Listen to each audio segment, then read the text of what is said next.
ለቤት አገልጋዮች፣ ለሰፈር ጓደኞች፣ ለመስሪያ ቤቶቻችን ሰራተኞች እዝነት ሊኖር እንደሚገባ በዚህ ታሪክ ውስጥ እንማራለን።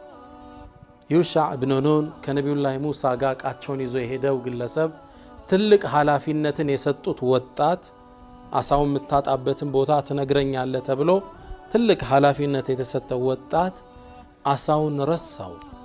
አሳው ግን ፈተኸዘ ሰቢለሁ ፊል ባህሪ ሰረባ ቀዶ ሾልኮ አፈትልኮ ነበር። ያን ሳይነግር ረሳው።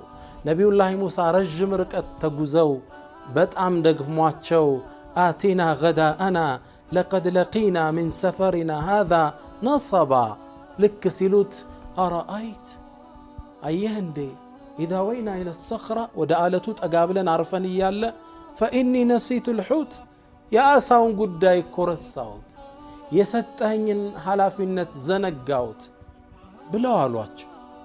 ነቢዩላህ ሙሳ የቀኑን ግማሽ ሄደው ሌሊቱን ተጉዘው ጠዋት ተጉዘው ደክሟቸው ነው ለቀድ ለቂና ምን ሰፈሪና ሃዛ ነሰባ ያሉት። እርቧቸው ነው ግብ የጠየቁት። ያኔ እሱ ምን አለ ዩሻዕ ረሳሁት እኮ ወማ አንሳኒሁ ኢላ ሸይጣኑ አን አዝኩረ እንዳላስታውስ ሸይጣን አስረሳኝ ብለው ምክንያት አቀረቡ።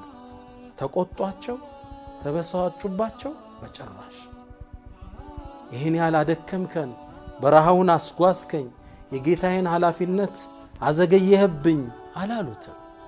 ቃል ዛሊከ ማ ኩና ነብግ ይሄን አይደል እንዴ ስንፈልገው የነበር ወሬ ያወሩ ፈርተዳ አለ አታሪሂማ ቀሰሳ ለኻዲመ ለቤት ሰራተኛ ኃላፊነት ለሰጠው ሰራተኛ እዝነትን ያስተምሩናል።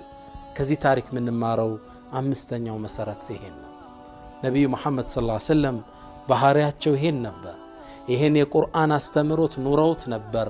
ወካነ ኹሉቁሁ القرآن ትላለች እናታችን አይሻ።